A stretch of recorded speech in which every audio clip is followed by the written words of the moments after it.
हाँ जी, good morning. Last class में हमने फाइनेंशियल स्टेटमेंट ऑफ कंपनी शुरू किया था और इसमें मैंने आपको बैलेंस शीट का फॉर्मेट, ये वाला फॉर्मेट पढ़ा दिया था। एक बार जल्दी से रिवाइज कर लेते हैं कि इसमें क्या क्या था। ये फॉर्मेट कंपनी एक्ट 2013 के शेड्यूल 3 में गिवन है और इसके दो पार्ट्स हैं, पार्ट 1 पार्ट 2।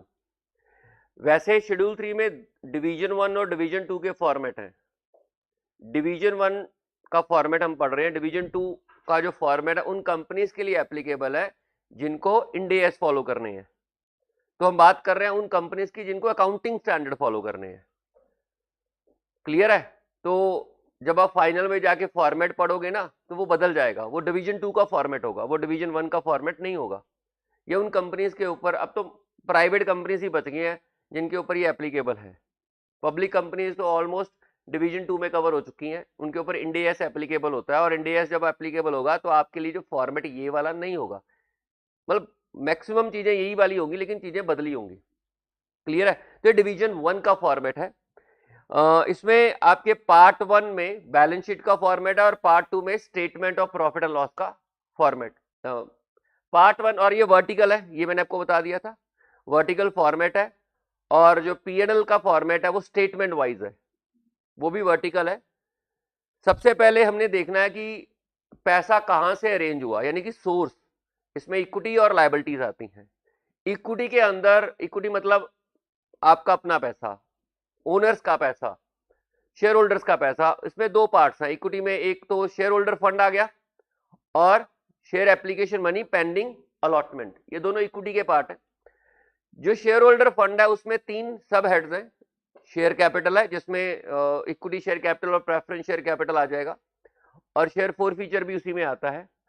और रिजर्व एंड सरप्लस में जो कमाई है, ऑर्गेनाइजेशन ने जो पैसा कमाया किसी भी नाम से, चाहे वो कैपिटल प्रॉफिट हो, चाहे वो रेवेन्यू प्रॉफिट हो, चाहे वो सिक्योरिटी प्रीमियम हो, वो रिजर्व एंड सरप्लस में चला जाएगा। रिजर्व एंड सरप्लस के बाद कुछ लोग ऐसे भी है जिन्होंने अप्लाई किया था, हम लोगों ने उनको शेयर की जगह शेयर वारंट इशू कर दिए। कल डिस्कस किया था हम लोगों ने, वारंट होल्डर बना दिया गया उनको, जो लेटर ऑन शेयर होल्डर बन जाएंगे तो उनका पैसा share application money pending, sorry money receive against share warrant, यहाँ पर तीसरी हेडिंग आ जाएगी। और share application money pending allotment में तो कुछ नहीं, सब हेडिंग कुछ नहीं होगी, जितना पैसा आया वो अगर अलॉटमेंट पेंडिंग है तो यहाँ आ जाएगा और लेटर ऑन या तो ये इनको अलॉट कर दिया जाएगा और जब ये इनको शेयर अलॉट कर दिए जाएंगे तो ये शेयर कैपिटल में कन्वर्ट हो जाएगा, और अगर इनको शेयर नहीं दिए गए या ओवर सब्सक्राइब है तो ऑटोमेटिकली ये करंट लायबिलिटीज में चला जाएगा। ठीक है? उसके बाद आती है लायबिलिटीज। लायबिलिटीज आपकी दो पार्ट्स में डिवाइडेड है। पैसा जो बाहर से लिया है, लायबिलिटीज मैंने आपको बोला था कि इसकी लायबिलिटीज की डेफिनेशन क्या होती है। पास्ट इवेंट में, पास्ट में कोई इवेंट हुआ जिससे प्रेजेंट ऑब्लिगेशन होगी और फिर उससे फ्यूचर में इकोनॉमिक रिसोर्सेज का आउटफ्लो होगा, वो लायबिलिटीज है। Liabilities include provisions. प्रोविजंस और लायबिलिटीज में फर्क इतना सा होता है, उसमें अमाउंट की प्रॉब्लम होती है कि प्रोविजंस में हमें एग्जैक्ट ये नहीं पता होगा कि आउटफ्लो कितना होगा, उसमें अंदाजा लगाते हैं हम लोग। तो प्रोविजंस लायबिलिटीज का ही पार्ट होती है।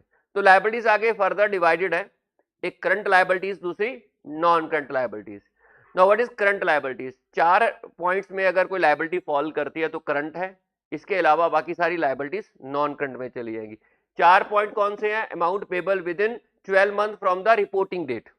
रिपोर्टिंग डेट का मतलब क्या होता है कि बैलेंस शीट डेट को के 12 महीनों के अंदर अगर अमाउंट पेबल बनती है वो। दूसरा, नॉर्मल ऑपरेटिंग साइकिल में, बिजनेस के नॉर्मल ऑपरेटिंग साइकिल में अगर अमाउंट पेबल बनती है तो वो भी क्या है?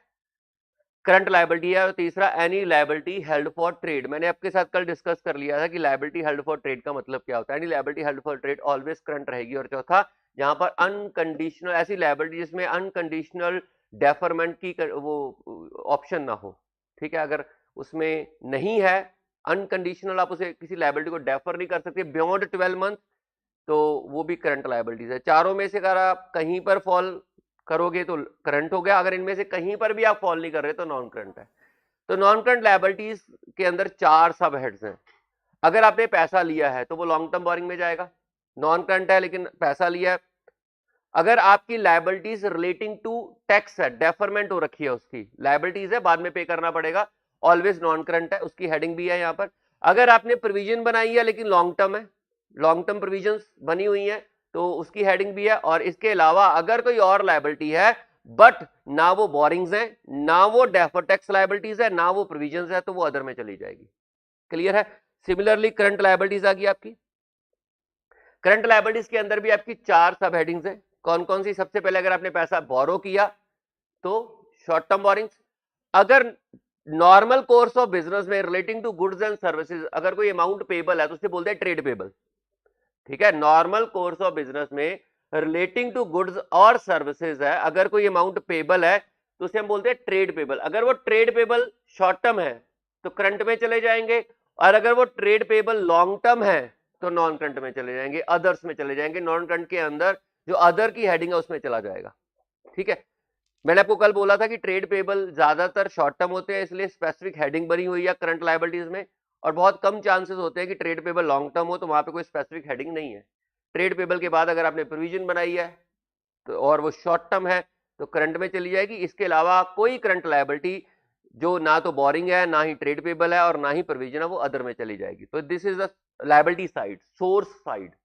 ठीक, उसके बाद एप्लीकेशन साइड में अगर आप आते हो कि पैसा लगाया कहां पे, तो वही चीज है, आपने करंट एसेट्स में पैसा लगाया या नॉन करंट में लगाया। आपने जो इन्वेस्ट किया, आइदर वो एसेट में इन्वेस्ट करोगे। एसेट दो तरीके से क्लासिफाइड होते हैं, करंट और नॉन करंट में। तो करंट एसेट्स आइडेंटिफाई कर लो, जो करंट एसेट नहीं है वो बाकी नॉन करंट होंगे। तो करंट एसेट्स का पता कैसे चलेगा बताओगे? Amount receivable with in 12 month from the reporting. ठीक है, सिर्फ अमाउंट मैं बोल रहा हूं, अमाउंट नहीं होता। अगर रॉ मटेरियल कन्वर्टेबल भी होगा, ठीक है, या कंज्यूमेबल होगा, तो वो भी within 12 month from the reporting date, वो भी आपकी करंट एसेट्स की डेफिनेशन में आ जाएगा। और यही चीज अगर with in normal operating cycle में हो तो भी करंट एसेट है। तीसरा, अगर आपने कोई इन्वेंट्रीज, कोई एसेट्स हेल्ड फॉर ट्रेड कर रखा है, asset any asset held for trading, वो भी करंट है। और चौथा, कैश एंड कैश इक्विवेलेंट भी करंट एसेट्स होते हैं, बट उसमें ये कंडीशन है कि आपका मनी के ऊपर कोई रोक ना लगी हो, रिस्ट्रिक्टेड ना हो कोई मनी, तो वो भी आपकी करंट है। तो चारों में से अगर आप कहीं पर भी अमाउंट फॉल करेगी तो वो क्या हो जाएगा? करंट एसेट है। और अगर इन चारों में से कहीं पर भी अमाउंट आपकी फॉल नहीं करती तो क्या हो जाएगा? नॉन करंट एसेट्स है। क्लियर है? अब नॉन करंट में आगे 5 सब हेडिंग्स हैं और करंट में 6 हैं। 5 में सबसे पहले वैसे तो फिक्स एसेट्स आते हैं। अब फिक्स एसेट का नाम उठा दिया गया, उसमें आपके पहले पॉइंट के अंदर 4 सब हेडिंग्स फर्दर हैं। अगर टेंजिबल फिक्स एसेट्स हैं तो उसे प्रॉपर्टी प्लांट एंड इक्विपमेंट बोला जाता है, प्रॉपर्टी प्लांट एंड इक्विपमेंट बोला जाएगा ये रहा। ठीक है, और अगर इंटेंजिबल है, पीपीई जो प्रॉपर्टी प्लांट एंड इक्विपमेंट है ना, ये अकाउंटिंग स्टैंडर्ड 10 में कवर होते हैं। और इंटेंजिबल एसेट्स हैं, ऑल्दो वो फिक्स नेचर के होते हैं तो इसकी हेडिंग अलग है, क्योंकि इंटेंजिबल और टेंजिबल को अलग अलग कवर किया गया। अकाउंटिंग स्टैंडर्ड 26 में इंटेंजिबल एसेट्स कवर होते हैं। उसके अलावा अगर कोई टेंजिबल एसेट है, अंडर कंस्ट्रक्शन है, तो है तो वो भी फिक्स एसेट है, क्योंकि फ्यूचर में वो फिक्स एसेट में कन्वर्ट होगा, उसे बोलते हैं कैपिटल WIP। और अगर कोई इंटेंजिबल एसेट आप डेवलपमेंट कर रहे हो तो इंटेंजिबल एसेट अंडर डेवलपमेंट में चला जाएगा। फिक्स एसेट के अलावा आपके पास होती है इन्वेस्टमेंट्स, तो लॉन्ग टर्म इन्वेस्टमेंट्स है। अगर इन्वेस्टमेंट लॉन्ग टर्म है तो लॉन्ग टर्म है, ठीक है, और अगर करंट है तो वो करंट में चली जाएंगी। उसके बाद आता है डेफर्ड टैक्स एसेट। अगर कोई एसेट्स है जो आपको फ्यूचर टैक्स से रिलेटेड है और जो आपको फ्यूचर में पे करने पड़ेंगे, तो वो डेफर्ड टैक्स एसेट्स है। उसके बाद अगर आपने किसी को कोई पैसा दिया है, वो लोन एडवांसेस होंगे। और उसके बाद अगर कोई नॉन करंट एसेट है बट वो फिक्स में भी फॉल नहीं कर रहा, वो इन्वेस्टमेंट भी नहीं है, और वो भी नहीं है, डेफर्ड टैक्स एसेट भी नहीं है, और वो लोन एडवांस भी नहीं है, तो वो अदर में चला जाएगा। रेजिडरी हेडिंग है। करंट एसेट में 6 सब हेडिंग्स हैं। करंट एसेट में 6 सब हेडिंग्स हैं। कौन कौन सी? सबसे पहली सब इन्वेस्टमेंट्स है, उसमें फिक्स एसेट तो होते नहीं है, ठीक है। करंट इन्वेस्टमेंट्स है। करंट इन्वेस्टमेंट के बाद इन्वेंट्रीज, इन्वेंट्रीज के बाद ट्रेड रिसीवेबल।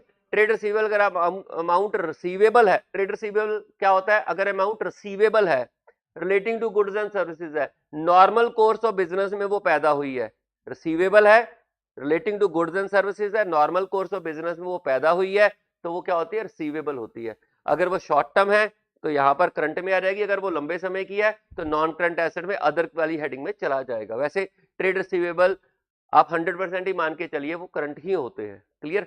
और इसके बाद आपका कैश एंड कैश इक्विवेलेंट आ जाएगा, और कैश एंड उसके बाद शॉर्ट टर्म लोन एडवांसेस, और अगर कोई करंट एसेट है वो पांचों ऊपर वाली हेडिंग्स में नहीं फॉल करता तो अदर्स में चला जाएगा।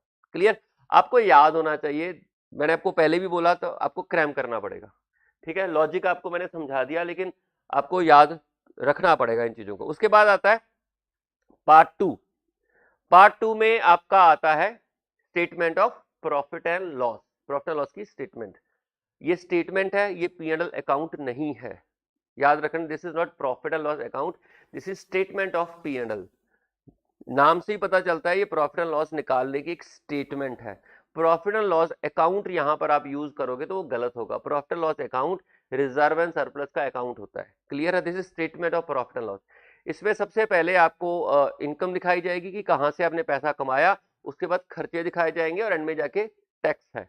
क्लियर? सबसे पहले आपको ऑपरेशनल एक्टिविटीज से कितना पैसा आया, रेवेन्यू फ्रॉम ऑपरेशन सबसे पहले आपको दिखाना है। क्लियर है? रेवेन्यू फ्रॉम ऑपरेशन, ऑपरेशन का मतलब होता है कि आपकी जो मेन ऑपरेटिंग एक्टिविटीज है, मेन ऑपरेटिंग एक्टिविटीज से आपने कितना कमाया, वो आ गया रेवेन्यू फ्रॉम ऑपरेशन। अगर हम लोग अगर कोचिंग इंस्टीट्यूट है हमारा, तो हमारे लिए मेन रेवेन्यू क्या होगा? फीस हमारा मेन रेवेन्यू होगा। और अगर हम लोगों ने कहीं से इंटरेस्ट कमाया, वो हमारी अदर इनकम होगी। अगर आप बैंक हो, अगर आप बैंक हो तो आपको जो इंटरेस्ट या डिविडेंड मिल रहा है वो आपकी रेवेन्यू फ्रॉम ऑपरेशन होगी। और अगर कोई और कहीं से उनको पैसा आ रहा है, मान लीजिए उनको रेंट आ रहा है, ठीक है, तो रेंट बेसिकली बैंक लैंड को रेंट पे नहीं देता, तो अगर वो है तो वो उसके लिए अदर इनकम हो जाएगी। अगर आप कंस्ट्रक्शन में हो तो आपके लिए रेंट जो है कंस्ट्रक्शन, अगर आप रियल एस्टेट कंपनी हो तो आपके लिए जो कंस्ट्रक्शन में से जो रेंट आ रहा है तो वो आपके लिए क्या हो जाएगा? अगर आप एसेट्स की सेल कर रहे हो, मतलब आप अपने, आपके लिए जो बिल्डिंग्स होगी वो स्टॉक इन ट्रेड होगा इन दैट केस, है ना? हमारे लिए बिल्डिंग बिल्डिंग होती है, हमारे लिए बिल्डिंग एसेट है, लेकिन कोई रियल एस्टेट कंपनी है उसके लिए बिल्डिंग क्या? स्टॉक इन ट्रेड है, ठीक है? वो उसको बना के बेच रहा है और उससे उसको आमदन हो रही है, उसका रेवेन्यू फ्रॉम ऑपरेशन है। अगर उसको कहीं से इंटरेस्ट वगैरह मिल रहा है, डिविडेंड वगैरह मिल रहा है, तो उसके लिए अदर इनकम है। यानी कि नेचर ऑफ बिजनेस के हिसाब से ऑपरेटिंग एक्टिविटी बदल जाती हैं, तो उसको आपने ध्यान में रखना है। रेवेन्यू फ्रॉम ऑपरेशन का मतलब होता है कि जो आपकी main business revenue generating activity है, उससे अगर आपको रेवेन्यू आ रहा है तो it's called revenue from operation.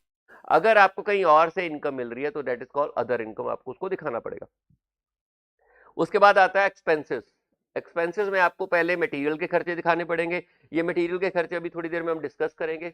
आपको मटेरियल के खर्चे दिखाने पड़ेंगे। ये सारा हेडिंग मटेरियल के खर्चों का, यहां से लेके, एक मिनट,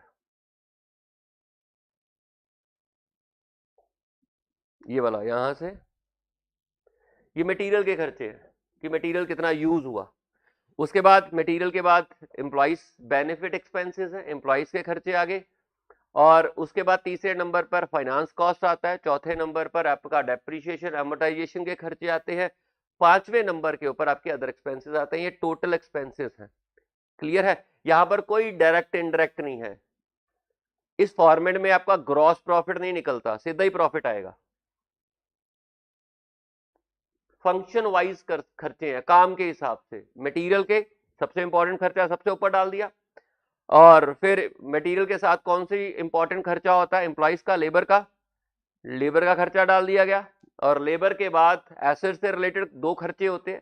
एक तो अगर आपने एसेट्स को फाइनेंस किया हुआ है तो इंटरेस्ट पे करना पड़ेगा, और फिर उसकी डेप्रिसिएशन होगी और अमोर्टाइजेशन होगी। और इसके अलावा चारों जो खर्चे चारों में ना आए, जो मटेरियल के भी नहीं है, जो एम्प्लॉइज के भी नहीं है, जो फाइनेंस कॉस्ट भी नहीं है, जो डेप्रिसिएशन भी नहीं है, वो अदर में डाल देंगे। क्लियर? तो एक एक खर्चे को हम थोड़ा डिटेल में डिस्कस करते हैं। आइए, सबसे पहले मटेरियल के खर्चे मैं यहां आपको दिखा रहा हूं। मटेरियल देखिए, जो अगर मैं मटेरियल कंज्यूम के वैल्यू निकालू ना, मटेरियल कंज्यूम्ड, इसको मैं दो पार्ट्स में डिवाइड करता हूं। ट्रेडर के लिए मटेरियल कंज्यूम अलग तरीके से निकाला जाता है और मैन्युफैक्चरर के लिए अलग से। ठीक है? एक तरफ मैंने ले लिया ट्रेडर, दूसरी तरफ मैन्युफैक्चरर। ट्रेडर और मैन्युफैक्चरर में अंतर क्या होता है? ट्रेडिंग वो करता है जिसने माल इधर से खरीदना है, उसमें कोई बदलाव नहीं करना और आगे बेच देना, वो ट्रेडिंग कर रहा है। ट्रेडर के लिए जो स्टॉक होता है ना, वो स्टॉक इन ट्रेड होता है, वो रॉ मटेरियल नहीं होता। और जो मैन्युफैक्चरर होता है, बेसिकली उसका काम होता है वो रॉ मटेरियल को खरीदता है, उसको फिनिश प्रोडक्ट में कन्वर्ट करता है, फिर सेल करता है। दोनों की एक्टिविटीज में अंतर है। तो जो ट्रेडर है, ट्रेडिंग कर रहा है, उसके लिए रॉ मटेरियल कंज्यूम क्या होगा? उसके लिए होगा opening stock of stock in trade, इतना उसके पास ओपनिंग स्टॉक होगा। आप एक बात हमेशा याद रखो कि पीएनएल जो बनते हैं ना, वो मैचिंग कंसेप्ट के हिसाब से बनते हैं। जितने गुड्स की सेल हुई है उतने गुड्स के ही खर्चे दिखाने हैं आपने। डजंट मैटर कि आपके पास क्या है, मैटर ये है कि जो बिका वो कितने का था। इसलिए आपने कंजम्पशन लेनी है, कॉस्ट ऑफ गुड्स सोल्ड लेना, मटेरियल कंज्यूम की जगह में कॉस्ट ऑफ गुड्स सोल्ड लेने हैं, यानी कि जो बिके उनका मटेरियल का खर्चा, जो बनाया उसका नहीं, जो बिका उसके मटेरियल का खर्चा कितना है। तो इसके पास ओपनिंग स्टॉक इन ट्रेड है, purchase of stock in trade, इन्होंने इतना स्टॉक इन ट्रेड को परचेज किया और लेस कर दिया closing stock of stock in trade, minus कर दिया, ये आपके पास आ गया कॉक्स। इतना आपका पीएनएल में, ये वाली फिगर आपके पीएनएल में जानी चाहिए। इसको मैं ऐसे भी लिख सकता हूं, और purchase of stock in trade और plus change in stock in trade, इसको जोड़ के भी कॉक्स ही तो आएगा। ये opening stock minus closing stock, clear है? ये भी तो वही फिगर है, ये दोनों फिगर्स और ये दोनों फिगर सेम है। तो अब आप देखिए जरा, ये रहा फॉर ट्रेडर, ये रहा परचेज ऑफ, ठीक है, ट्रेडर के लिए, और ये रहा change in stock in trade. अगर मैं इन फिगर्स को प्लस कर दूं तो ट्रेडर के लिए मटेरियल कंज्यूम आ गया। तो ये दोनों आइटम्स ट्रेडर के लिए हैं। अगर मैं ट्रेडर हूं तो मैं यही दोनों आइटम से मतलब है मुझे मटेरियल में, मुझे बाकी आइटम से कोई मतलब नहीं है। अगर मैं ट्रेडर हूं तो मुझे रॉ मटेरियल कंज्यूम से कोई मतलब नहीं है, मैं मतलब रॉ मटेरियल कंज्यूम को डालूंगा ही नहीं फॉर्मेट में अगर मैं ट्रेडिंग कर रहा हूं। क्लियर? नहीं, फिनिश गुड्स मैन्युफैक्चरर का कंसेप्ट है, मैन्युफैक्चरर के लिए फिनिश गुड्स होते हैं, क्योंकि रॉ मटेरियल से जब माल बनता है तो फिनिश गुड्स है। जो स्टॉक इन ट्रेड है तो ऑलरेडी फिनिश्ड है। स्टॉक इन ट्रेड का मतलब क्या था? मैंने दिल्ली से यहां माल खरीदा और आगे बेच दिया यहां आके, तो जो मैंने खरीदा वो रॉ मटेरियल था ही नहीं, वो ऑलरेडी फिनिश था। चाहे फिनिश था चाहे मैं रॉ मटेरियल की ट्रेडिंग कर रहा हूं, तो मेरे लिए वो रॉ मटेरियल थोड़ी ना है। सपोज करो मैं रॉ मटेरियल खरीदता हूं एक जगह से, यहां रखता हूं अपने पास और फिर आगे ऐसा बेच देता हूं। मैं सीमेंट खरीद रहा हूं तो किसी के लिए सीमेंट रॉ मटेरियल हो सकता है ना, कंस्ट्रक्शन करने वालों के लिए सीमेंट रॉ मटेरियल है, मेरे लिए तो स्टॉक इन ट्रेड है। अब कौन सा मटेरियल किसके लिए क्या है, ये भी नेचर ऑफ एक्टिविटी के हिसाब से डिपेंड करता है ना। यू कांट से कि रॉ मटेरियल है ये तो रॉ मटेरियल ही होता है। अब कॉटन है, किसी के लिए रॉ मटेरियल हो सकता है, अगर उसने कॉटन से कोई चीज धागा बनाना है, वटेवर जो वो बनाता होगा उसके लिए रॉ मटेरियल है। मेरे लिए अगर मैं कॉटन की ट्रेडिंग कर रहा हूं तो मेरे लिए cotton as a finish goods, मैं उसको बेच रहा हूं। तो ट्रेडर के लिए रॉ मटेरियल नहीं होता, स्टॉक इन ट्रेड ही का ही कंसेप्ट है उसके लिए। ठीक है, तो change in stock in trade आ गया, दोनों को लेके आपने क्या करना है, कंजम्पशन पे आ जाना है। क्लियर? अब अगर मैं मैन्युफैक्चरर हूं तो सबसे पहले मैन्युफैक्चरर के लिए रॉ मटेरियल कंज्यूम निकाला जाएगा कि मटेरियल कितना कंज्यूम हुआ है, उसने क्या करना है, रॉ मटेरियल को पहले फिनिश प्रोडक्ट में कन्वर्ट करना है। तो उसके लिए आएगा opening stock of raw material, इतना उसके पास रॉ मटेरियल था। उसके बाद परचेज ऑफ रॉ मटेरियल, इतना रॉ मटेरियल खरीदा गया, और फिर less closing stock of raw material, यानी कि ये रॉ मटेरियल कंज्यूम हुआ।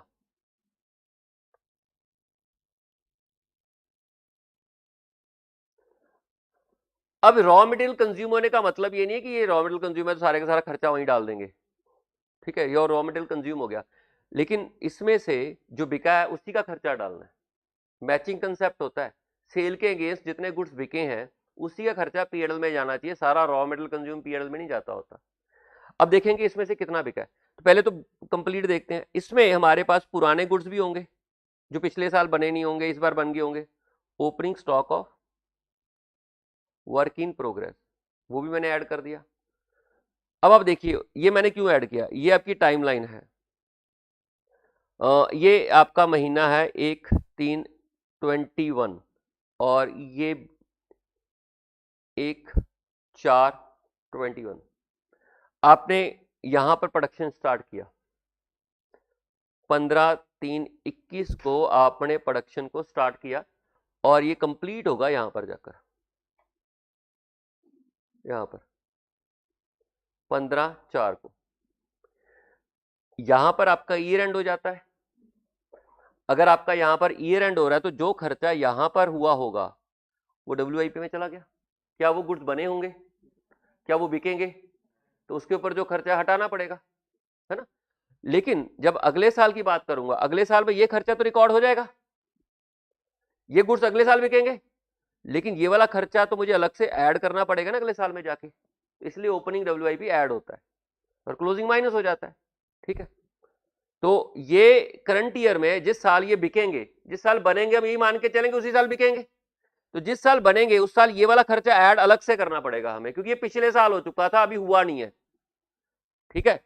इसमें अगर आप ध्यान दो, देखिए ये वाला खर्चा तो करंट ईयर, अब इस पूरे गुड्स के ऊपर इतना खर्चा हुआ है, ये वाला खर्चा तो करंट ईयर में ऑलरेडी कंजम्पशन में आ गया, ये वाला खर्चा नहीं आया, इसको अलग से ऐड करना पड़ेगा, क्योंकि इन पूरे गुड्स को बनाने में टोटल इतना खर्चा हुआ है।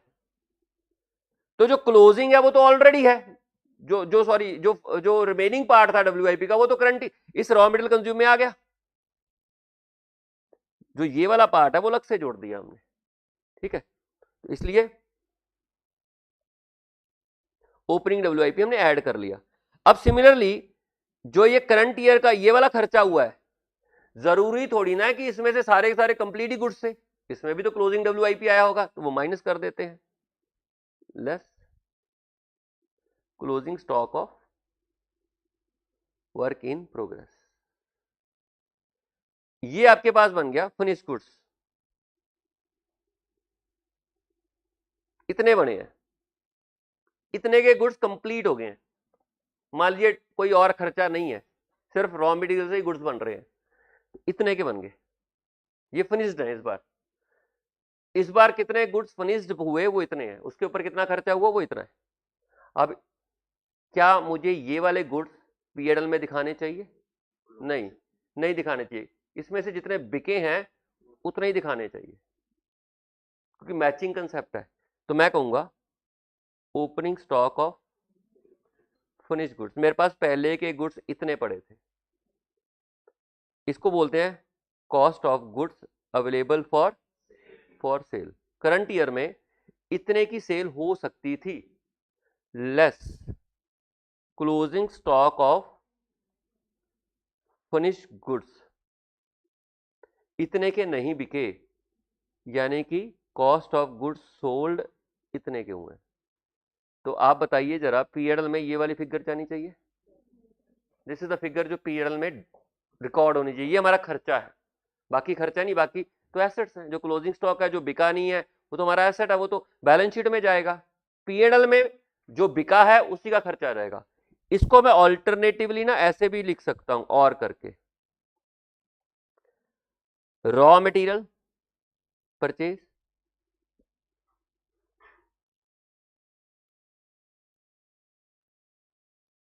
कंज्यूम्ड कर देता हूं, इतने का रॉ मटेरियल कंज्यूम हुआ, plus change in stock work in progress, work in progress का स्टॉक कितना हुआ चेंज, फिनिश्ड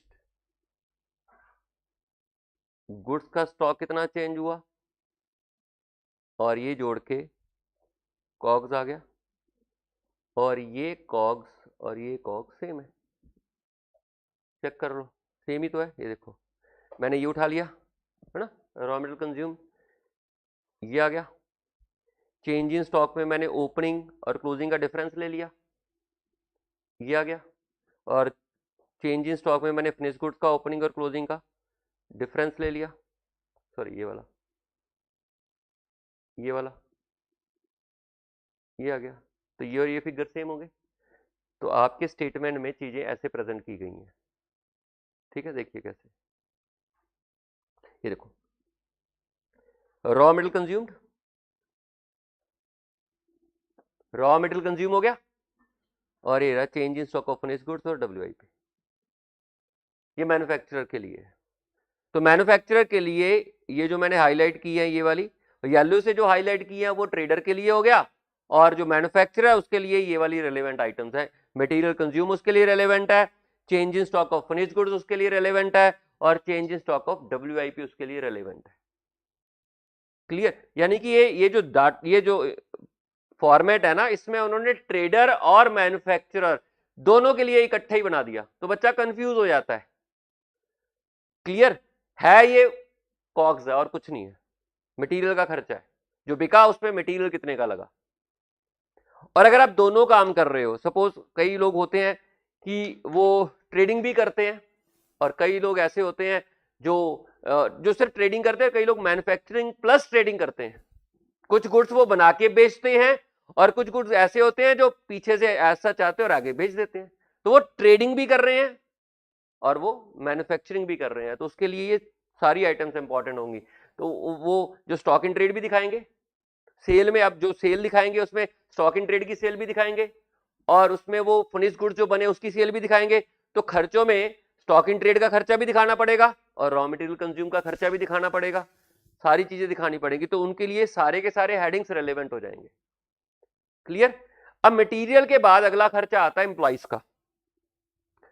आपने जो पुराने फॉर्मेट पढ़े होते हैं ना, +2 वगैरह +1 में, उनमें होता है कि डायरेक्ट खर्चे आप ट्रेडिंग में दिखाते हो, इनडायरेक्ट खर्चे आप P&L में दिखाते हो। यहां पर ऐसा नहीं है। अगर आप एम्प्लॉय हो और अगर आपको ऑर्गेनाइजेशन से कोई भी बेनिफिट मिल रहा है विद एनी नेम, वो एम्प्लॉइज बेनिफिट एक्सपेंस में कवर हो जाएगा। अगर आप एम्प्लॉय हो, एम्प्लॉय में वर्कर भी आ जाते हैं। तो यानी कि अगर ऑर्गेनाइजेशन अपने वर्कर्स को, एम्प्लॉइज को कोई भी बेनिफिट दे रही, चाहे वो कैश में दे रही है, चाहे वो काइंड में दे रही है, कैसे भी, एम्प्लॉयर एम्प्लॉय के रिलेशन की वजह से, अगर आप मैनेजर हो तो आपको अगर सैलरी मिल रही है या कोई और बेनिफिट्स मिल रहे हैं, अगर आप वर्कर हो तो आपको कोई और कंपनसेशन मिल रही है, वो सारे का सारा एम्प्लॉयर एम्प्लॉय के रिलेशन की वजह से आपको मिल रहा है, तो आपको जो पे करेगी ऑर्गेनाइजेशन, वो एम्प्लॉइज बेनिफिट एक्सपेंस में डाला जाएगा। इवन चाहे आप मैनेजर ही क्यों ना हो, चाहे आप मैनेजिंग डायरेक्टर ही क्यों ना, हालांकि मैनेजिंग डायरेक्टर को अलग से दिखाया जाता है, ठीक है। और अगर इसोप है, इसोप समझते हो है ना, इसोप है, होता है एम्प्लॉइज स्टॉक ऑप्शन आउटस्टैंडिंग, जिसमें एक ऑर्गेनाइजेशन अपने एम्प्लॉइज को क्या करती है, शेयर ऑफर करती है डिस्काउंट पर। अगर मैं एक ऑर्गेनाइजेशन हूं और मैं अपने एम्प्लॉइज को शेयर ऑफर कर रहा हूं, तो वो इसोप के अंदर कवर होगा। इसोप में क्या होता है कि शेयर मार्केट प्राइस से लोअर प्राइस पे दिया जाता है। सपोज करो शेयर 100 का है, तो मैं आपको वो शेयर 10 रुपए में ऑफर कर रहा हूं, 90 रुपए का लॉस कंपनी बियर करेगी, वो 90 रुपए का लॉस भी कंपनी एम्प्लॉइज एक्सपेंसेस में डाल देती है। एम्प्लॉइज की वजह से ही मेरे को वो लॉस हो रहा है ना। आपको शेयर क्यों दे रहा हूं? एम्प्लॉयर एम्प्लॉई रिलेशनशिप है, एम्प्लॉयर एम्प्लॉई रिलेशनशिप है, जिस वजह से मैं आपको शेयर दे रहा हूं। और अगर वो शेयर देने में मुझे कोई नुकसान हो रहा है, तो मैं उसे भी एम्प्लॉइज बेनिफिट एक्सपेंसेस ही रिकॉर्ड करूंगा। तो मेरा कहने का मतलब, एनी एक्सपेंसेस जो एम्प्लॉयर द्वारा एम्प्लॉई को दिया गया और एम्प्लॉयर एम्प्लॉई के रिलेशन की वजह से दिया गया, वो आपको यहां पर डालना है। डायरेक्ट इनडायरेक्ट में कोई डिफरेंस नहीं है। उसके बाद आता है फाइनेंस कॉस्ट। एनी अमाउंट जो बोरो किया उससे रिलेटेड कोई भी खर्चा, चाहे इंटरेस्ट हो, चाहे discount on issue of debentures हो, उसको इसी हेडिंग में करते हैं। आपको मालूम है ना कि अगर आप डिबेंचर इशू करते हो तो उसके ऊपर जो डिस्काउंट, जो आप डिबेंचर इशू करते हो उसके ऊपर कोई डिस्काउंट आता है, वो इफेक्टिव रेट ऑफ इंटरेस्ट को बढ़ा देता है। डिस्काउंट भी इंटरेस्ट की कंपनसेशन है बेसिकली। तो अगर आप डिस्काउंट को राइट ऑफ कर रहे हो ना, डिबेंचर के डिस्काउंट को, देखो शेयर तो डिस्काउंट पे इशू हो नहीं ना सकते, सोर्स क्या है, पैसा कहां से आएगा? या तो आप शेयर से लोगे, या आप डिबेंचर से लोगे, या बैंकों से लोगे, या डिपॉजिट एक्सेप्ट करोगे। अगर आपने डिपॉजिट एक्सेप्ट किया तो ब्याज पे करोगे, अगर आपने बैंक से लोन लिया तो भी इंटरेस्ट पे करोगे, अगर आपने डिबेंचर से लिया तो वहां पर दो चीजें हो जाती हैं, डिबेंचर डिस्काउंट पर इश्यू हो जाते हैं, एक तो आप इंटरेस्ट पे करते हो और दूसरा डिस्काउंट राइट ऑफ करते हो, होती है डिबेंचर में। एक आप इंटरेस्ट पे कर रहे हो, दूसरा डिस्काउंट राइट ऑफ कर रहे हो। तो इंटरेस्ट पे कर रहे हो वो तो फाइनेंस कॉस्ट है ही है, जो आप डिस्काउंट राइट ऑफ कर रहे हो ना वो भी एक तरीके से फाइनेंस कॉस्ट ही है। तो डिस्काउंट जो राइट ऑफ होता है ना वो भी इसी हेडिंग के अंदर होगा। क्लियर?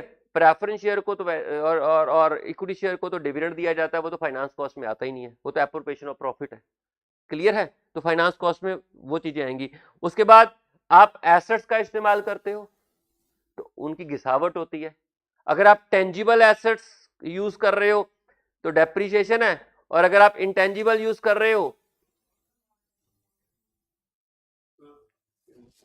बढ़िया सुन रहे हैं, मैं क्या शायद निकल गया कितने हो रहा हूं। इंटेंजिबल एसेट जो है उसकी उसकी जो एमोटाइजेशन है वो भी यहां पर, क्योंकि टेंजिबल और इंटेंजिबल दोनों को देखोगे। उसके बाद आएगा बाकी के खर्चे, जो मटेरियल के भी नहीं है, एम्प्लॉइज के भी नहीं है, डेप्रिसिएशन भी नहीं है, फाइनेंस कॉस्ट भी नहीं है, वो अदर में चला जाएगा। और अदर की हेडिंग में आपको डायरेक्ट और इनडायरेक्ट को अलग अलग बताना होता है कि डायरेक्ट, अदर्स में डायरेक्ट को, बाकी कहीं डायरेक्ट इनडायरेक्ट इंपॉर्टेंट नहीं है। आपका मटेरियल में कोई मैटर नहीं, ठीक है, एम्प्लॉइज डायरेक्ट वर्कर हो नहीं हो, खर्चे पूरे दिखाने हैं, फाइनेंस कॉस्ट में पूरे दिखाने हैं, डेप्रिसिएशन एमोटाइजेशन में पूरे दिखाने हैं, लेकिन अदर एक्सपेंसेस में आपको डायरेक्ट इंडायरेक्ट अलग अलग दिखाना पड़ेगा नोट्स में जाकर। क्लियर? टोटल खर्चे हो जाते हैं, टोटल खर्चे के बाद आपका आता है profit before exceptional and extraordinary item. ये जो सारी ट्रांजैक्शन थी ना, ये ऑर्डिनरी ट्रांजैक्शन थी। बिजनेस में तीन तरीके की ट्रांजैक्शंस होती हैं, एक ऑर्डिनरी होती है, एक्सेप्शनल होती है, एक एक्स्ट्राऑर्डिनरी होती है। ऑर्डिनरी मतलब जो नॉर्मल रोजमर्रा की ट्रांजैक्शन रिलेटिंग टू बिजनेस हो रही हैं। एक्सेप्शनल आइटम्स क्या होती हैं? जो बिजनेस से रिलेटेड होती हैं बट उनकी फ्रिक्वेंसी नहीं लगातार होती है, रिलेटेड टू बिजनेस होती हैं लेकिन वो रेगुलर नहीं होती हैं। एक्सेप्शनल आइटम्स वो आइटम्स होती हैं that relates to business, business से संबंधित होती हैं लेकिन उनकी फ्रिक्वेंसी रेगुलर नहीं होती, उनको बोलते हैं एक्सेप्शनल आइटम। अगर वो है तो उसका प्लस माइनस आपको यहाँ अलग दिखाना है। एक्स्ट्रा ऑर्डिनरी आइटम्स अगर कोई है तो उसको आपको अलग से दिखाना पड़ेगा। एनी आइटम जो ऑर्डिनरी भी नहीं है और एक्सेप्शनल भी नहीं है, एनी आइटम जो ऑर्डिनरी भी नहीं है एक्सेप्शनल भी नहीं है, वो एक्स्ट्रा ऑर्डिनरी आइटम है, तो वो उसका इफेक्ट भी आपको दिखाना पड़ेगा।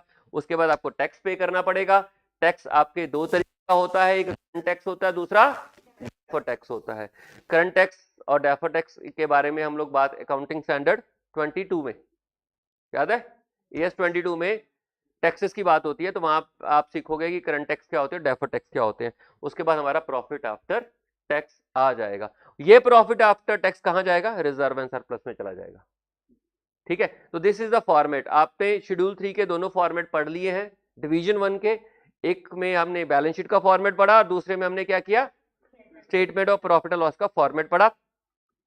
अब नोट्स टू अकाउंट कल की क्लास में हम कवर करेंगे। कोशिश करूंगा कि नोट्स टू अकाउंट एक ही क्लास में सारे कवर हो जाएं, और नोट्स टू अकाउंट कवर होने के बाद हमारा नेक्स्ट जो रहेगा वो क्वेश्चंस रहेंगे, फॉर्मेट से रिलेटेड क्वेश्चंस। आपको फॉर्मेट मैंने आपको बोला कि बाय हार्ट याद होने चाहिए। 5-6 चैप्टर्स हैं कंपनीज के जो आपके मॉड्यूल 1 में है, वो सारे के सारे कंपनीज से जुड़े हुए हैं। तो ऑलमोस्ट हर क्वेश्चन में अगर वो पूछे तो बैलेंस शीट बनानी पड़ सकती है, बैलेंस शीट तो पूछ ही लेते हैं वो, तो आपको बैलेंस शीट बनानी पड़ सकती है। कैश फ्लो का चैप्टर में आपको अगर ये फॉर्मेट स्टडी करने नहीं आएंगे तो आपको कैश फ्लो में गलतियां करोगे।